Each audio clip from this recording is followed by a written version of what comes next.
Welcome to Samba Samba. Enjoy the video. In this video, I will show you how to change the battery in your Infiniti Q50 key fob.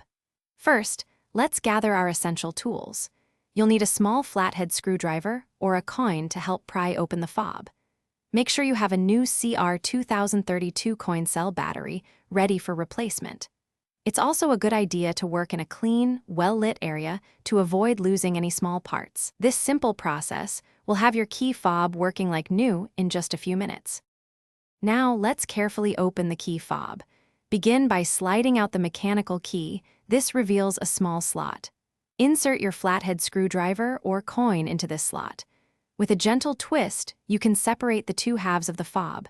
Be careful not to apply too much force, as the plastic can be delicate. The goal is to create a small gap, allowing you to fully open it. With the key fob open, you'll see the old battery. Take a moment to observe its orientation, noting which side is facing up.